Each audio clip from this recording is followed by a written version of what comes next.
Ó, outra coisa, vamos aqui reparar, ó. Nós temos aqui três massas diferentes, ó. Então, ó, eu estou aplicando a mesma força em massas diferentes. Aqui fica mais visível, né? Então, conforme eu vou aumentando a massa, a aceleração, ó, vai diminuindo. Aqui a aceleração um tamanho bem razoável, né? Aqui já é uma aceleração menor e aqui menor ainda. Ó. Por quê? Porque aumentou mais a massa. Então lembre-se, a aceleração ela é inversamente proporcional à massa e vice-versa. Beleza? Bem, vamos lá então para a terceira lei agora. Ah tá, e aqui mais uma forma de você verificar isso, ó, na mesma massa, conforme eu aumento a força, aumenta a aceleração. Em massas diferentes, mantendo a mesma força, conforme eu vou aumentando a massa, diminui a aceleração. Então vamos lá. Mesma massa, conforme eu aumento a força, tá? O que acontece com a aceleração? Ela vai, vou colocar de cima para baixo. Ela vai o quê? Ó, aumentando a força, aumenta a aceleração. Agora, uma mesma força, conforme eu vou ampliando. Ó, aqui a massa é 1, então a aceleração é um valor bem grande, suponho. Aí eu estou aumentando agora a massa, então a aceleração está diminuindo. Eu aumento mais ainda a massa, a aceleração diminui mais ainda. Então, quanto maior o corpo, menor a aceleração, mantendo a mesma força. Guarde bem essas relações, tá, pessoal? Que ela é fundamental para você, para vocês aí no entendimento das leis de Newton. Continuando aqui, e aqui eu trouxe um exemplo numérico para ficar mais fácil, né? Então vamos lá, um corpo de 1 kg com a força de 2 tem uma aceleração de 2 metros por segundo ao quadrado. O mesmo corpo de agora, uma mesma força, mas num corpo que é o dobro do anterior, 2 quilos, a aceleração fica agora a metade. Se eu agora dobro mais ainda a massa para 4, de 2 para 4, a aceleração diminui a metade de novo. Tá? Agora, comparado com a massa de 1 kg, se eu diminuo pela metade, a aceleração agora tende o quê? A aumentar. De 2 para 4. Eu dobrei a massa. Ou melhor, eu diminui a massa pela metade. Mas sempre mantendo a mesma força. É lógico, pessoal, que se alterar a força, aí vai alterar também. Porque aí eu não estou mantendo a mesma razão, né? Que é a mesma força. Tá? Não estou considerando a constante. Lembre-se que eu estou considerando aqui a força constante. Tá bom? Beleza, pessoal? Bem, vamos lá então. Terceira lei de Newton, essa daqui é a que eu acho mais interessante de todas, né? Mais fácil de entender, porém fácil depois da aplicação dela, que para mim é o problema. Terceira lei de Newton é o princípio da ação e reação. Muita gente já ouviu falar desse princípio, quase todos os alunos eles já conhecem sem estudar, né? Então, ó, quando um objeto A, nós temos dois objetos, A e B. Quando o objeto A exerce uma força sobre um objeto B, este também exerce sobre A uma força de mesmo modo, mesma direção e sentido contrário. Eu costumo colocar um outro questionamento, condição aqui, que eu acho viável, tá? Eu falei para vocês na aula de força. Tem que ter também a mesma natureza. Mesma natureza. Porque, pessoal, se a ação for uma força de campo, a reação não pode ser uma força de contato. Então tem que ter a mesma natureza. Isso é bom porque quando você tem exercícios que querem comparar ação e reação para você descrever, se não for a mesma natureza, você tem que ver se é a mesma natureza. Se não for, já está errado, já não é ação e reação. Então tem que ter a mesma natureza, tá? Resumindo, é o seguinte: se eu empurro, uma pessoa empurra a parede vai reagir a, a essa ação de empurrar. Tá? Eu uso um termo, um exemplo, que os alunos ficam muito assustados, né? Mas é para deixar bem claro. Porque as pessoas confundem a força de ação e reação com as consequências da força aplicada. Tá? Aí eu falo o exemplo. Imagina que você tem uma carreta e ela colide com um mosquito. A força de ação e reação entre a carreta e o mosquito são iguais. É isso que a terceira lei de Newton fala. Ou Ou seja, a força que a carreta vai empurrar o mosquito é a mesma que o mosquito vai reagir sobre a carreta. Aí eu uso o termo seguinte, pessoal, mas olha só, eu estou falando de forças de ação e reação aplicadas. Agora, eu falei de consequências da força, aí é outra coisa. É lógico que o mosquito vai morrer. Mas, por quê? Porque aí vem uma outra questão que é bom colocar aqui, ó. É uma força de mesmo modo, na direção, sentido contrário, mesma natureza e aplicada a corpos de massas diferentes. Aí que tá o tchan. Massas diferentes. E é lógico, pessoal, se eu aplico a mesma força num corpo grande, de massa grande, e um corpo de massa pequena, a, a, a,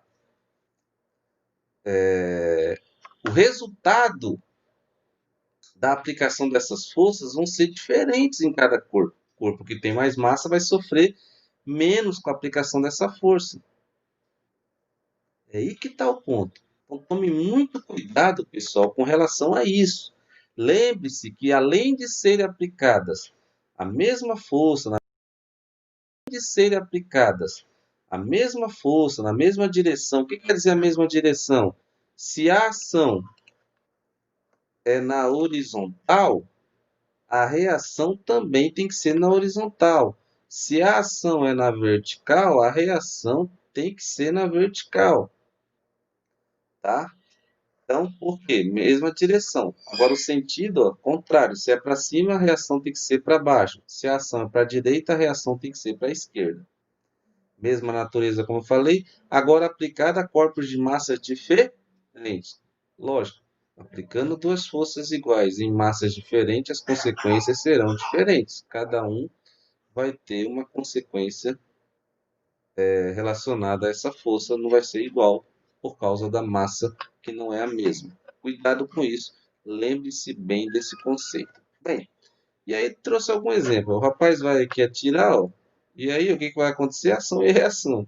Não segurou direito aqui no lançamento desse míssil, né, o soldado, e aí teve essa dificuldade. Outra questão é que ó, dois robôs tentando um empurrar o outro, ó, forças iguais em sentidos contrários, aí não vai nem para um lado, não vai nem para o outro. O que, que vai acontecer? Eles vão, como as forças são iguais, vão se juntar. Tá? Outro exemplo aqui é esse do barquinho. A pessoa ela está andando no barco, consequentemente, quando a gente anda, a gente empurra o corpo para trás, a superfície, né? Então ele está empurrando o barco para trás, ao mesmo tempo está se deslocando para frente. Tá? E aqui uma outra ação e reação que é o movimento dos foguetes, né? Através da propulsão, né? Então, gera uma força no sentido contrário, ele gera uma força para trás devido à propulsão e aí empurra o foguete no sentido oposto. Bem, pessoal, para finalizar, trouxe aqui alguns exercícios para a gente fazer, bem simples, tá? Simples no sentido assim, teóricos, para vocês verem. Ó. Primeiro, do Instituto Federal de Goiás, o nadador, conforme mostrado na figura, imprime uma força com as mãos na água, F1, trazendo na direção do seu tórax. Deixa eu só colocar aqui. Já sei o que aconteceu, beleza. Vou colocar a figura aqui. A água, por sua vez, imprime uma força no nadador para que ele se mova para a frente durante o nado. Então, ó, ele puxa a água para trás até o seu tórax e a água empurra o nadador para frente. É assim, pessoal, que ocorre para nadar. Se não tivesse essa reação da água, você não nadava. Tá? Bem, assinale a alternativa correta. Esse princípio obedece à lei da inércia? Gente, lei da inércia fala da ação e reação? Você já mata a charada aqui. Fala da ação e reação? Não. Lei da inércia fala da, do repouso ou do movimento uniforme. Tá? Obedecendo à lei da ação e reação, o nadador imprime uma força na água para trás e a água, por sua vez, empurra-o para frente. Vamos considerar que esta seja certa. Tá? Por enquanto, né? Mas vamos ter certeza. O nadador puxa a água e a água empurra o nadador obedecendo às leis da força, segundo a lei do movimento. Aqui está o problema, não é a segunda, é a terceira. Tá tudo certo, mas esquecendo essa parte aqui. Ó. E não é a lei das forças, né? Nesse caso, é o nadador que puxa seu corpo aplicando uma força nele próprio para se movimentar. Gente, ele próprio? Não, senão não precisava nadar. Né? Então ele não aplica uma força nele próprio, ele aplica uma força na água, porque é a água que está reagindo. Isso o exercício deixa claro, no enunciado do exercício. O nadador poderá mover-se, pois a força que ele aplica na água é maior do que a resultante das forças que a água aplica sobre ele. Não é maior, porque ação e reação são forças iguais. Tem que ter cuidado com isso. Então a alternativa certa é a B. Tá? Lembre-se que a ação e reação são forças iguais em sentidos contrários na mesma direção, tá bom? De mesma natureza e aplicada a corpos diferentes. Vamos falar do corpo diferente? Ó, vamos aqui só voltar. Ó. A massa da pessoa é a mesma da água? Não. Tá? Então as consequências são diferentes. E mais, a água é um fluido aqui, né? Está no estado líquido. Beleza, pessoal? Próximo aí, ó. Analise as afirmações a respeito da inércia. Agora é sobre a inércia. E marca a alternativa falsa. A massa é uma medida quantitativa da inércia? Verdadeiro, a massa ela é. Né? Quanto maior a massa, maior a inércia do corpo. Na falta de atrito, um corpo em movimento permanecerá em movimento perpetuamente? Aqui tem que ter cuidado. Vamos considerar como falsa, tá? Mas depois a gente vai ver. A situação de movimento retilíneo uniforme é denominada equilíbrio dinâmico? Verdadeiro. Tá? Lembra que eu falei? O equilíbrio estático é ele parado. Em movimento retilíneo uniforme é o equilíbrio dinâmico. A tendência de um corpo em movimento uniforme e com aceleração constante é manter-se em movimento perpetuamente?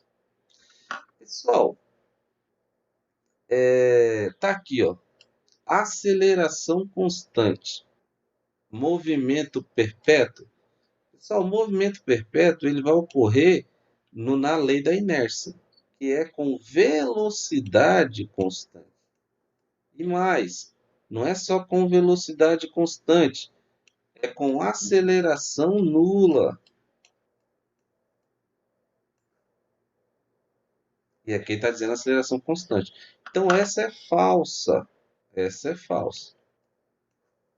Então, cuidado com isso, tá? Não é aceleração constante. A aceleração constante é a lei da dinâmica. E aí, nesse caso, você tem uma força aplicada e você tem uma mudança da quantidade de movimento. Isso não vai gerar um movimento perpétuo. O princípio da inércia é enunciado para corpos que estejam em repouso, correto, e em velocidade constante, correto. Bem, aí eu falei, vamos olhar B. Na falta de atrito, um corpo em movimento permanecerá em movimento perpetuamente? Pessoal, é verdadeiro, mas eu só acho que aqui deveria ter um pouquinho a mais, tá? Em movimento retilíneo uniforme, ou em linha reta, pelo menos, tá bom? Só em linha reta ficava mais claro, mas aqui tá certo porque a única falsa, né, ele coloca no singular, e aqui é que está claramente falsa, é essa daqui da D com aceleração constante. Porque se tem aceleração constante, não é a lei da inércia, tá? Então, essa é a verdadeira, é verdadeira não, essa é a alternativa que a gente deve marcar porque é a única falsa. Essa daqui não é que está falsa, mas eu acrescentaria o movimento em linha reta, tá bom? Ficaria melhor. Minha opinião pessoal, beleza? Bem, continuando aqui, analise as afirmações feitas a respeito das leis de Newton. Então vamos lá, já estamos acabando. É possível definir a segunda lei de Newton em função da quantidade de movimento? Sim, pessoal, é possível, né? Vamos lá. Um objeto depositado sobre uma superfície qualquer sofrerá a ação da força normal com relação à força-peso? Então, deixa eu só voltar aqui. Ó. Eu não demonstrei isso daqui, pessoal, porque a gente não estudou quantidade de movimento, mas isso daqui é verdadeiro, tá bom? É possível sim. Um objeto depositado sobre uma superfície qualquer sofrerá a ação da força normal como reação à força-peso? Pessoal, aqui tem que ter cuidado. Ó. Também, aparentemente, isso pode ser verdadeiro, mas em qual condição? Se a superfície for plana. Se a superfície for plana. Deixa eu apagar aqui. Opa, deixa eu colocar primeiro aqui a linha reta. Opa, deixa eu colocar aqui a linha reta, já estamos acabando. Aguenta mais um minutinho aí. Opa, tá dando um problema aqui, beleza. Toda vez eu me confundo, né, pessoal? Quem assistiu as minhas outras sabe o que eu estou dizendo.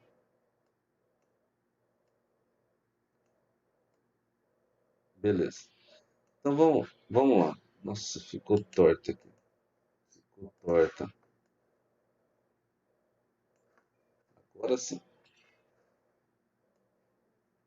Então vamos lá. Bem, se for plana, essa é verdadeira. Você tem a força-peso para baixo e a normal para cima numa superfície. Se for plana. Agora, e se você tiver é, se você tiver uma superfície inclinada, aí, numa superfície inclinada, você não tem a normal igual ao peso. Vai ser igual ao peso, mas com alguma coisa, tá? Então, não necessariamente, tá? Eu só estou dando um exemplo bem simples com relação a isso. Então, isso daqui é falso. Então, vamos lá. A primeira é verdadeiro e a segunda é falso, tá bom? Próximo aqui. A massa é uma grandeza que representa a dificuldade imposta por um corpo à mudança de seu estado inicial? Sim, é isso que a gente chama de inércia, beleza? E para terminar aqui, a unidade de medida para a força é quilograma metro por segundo? Pessoal, cuidado, eu falei isso nas aulas anteriores, isso é verdadeiro. Um newton, que é a unidade de medida da força, o que que é newton? Quilograma metro por segundo ao quadrado. Só que esse por segundo ao quadrado, você pode jogar o segundo para cima. Quando ele vem para cima, o por segundo ao quadrado vira segundo elevado a menos 2. O por segundo vira isso daqui, ó. E por que essa unidade? Gente, a força não é massa vezes a aceleração? A massa é dada em quilogramas e a aceleração metros por segundo. É por isso. Então essa assertativa aqui também é verdadeira. E por último, a ação vem sempre a ação e reação sempre possuem o mesmo sentido? Não, aqui que está o erro. Possui a mesma direção ou natureza, o mesmo sentido não. E a mesma intensidade também. Se fosse a mesma intensidade estava certo, a mesma direção estava certo e a mesma natureza também estava certo. Então a alternativa aqui correta é a 1, a 3 e a 4. Então vamos ver se temos essa resposta. Então aqui o primeiro, 1 e 2 falsa. A 1 a gente sabe que é verdadeira. 1, 2, 3 e 4 são verdadeiras, a gente sabe que a 2 é falsa. 4 e 5 falsas, a gente sabe que a 4 é verdadeira. 1, 3 e 4 verdadeira, tá aqui, ó. A gente viu que eram essas as verdadeiras. 3, 4 e 5 são verdadeiras? Não, porque a 3 a gente viu que é falsa. Pessoal, então por hoje é só isso. Lembre-se que a física ela não é sua inimiga, ela é sua aliada. Muito obrigado pela atenção. Espero que tenham gostado. Até uma próxima. Tchau, tchau.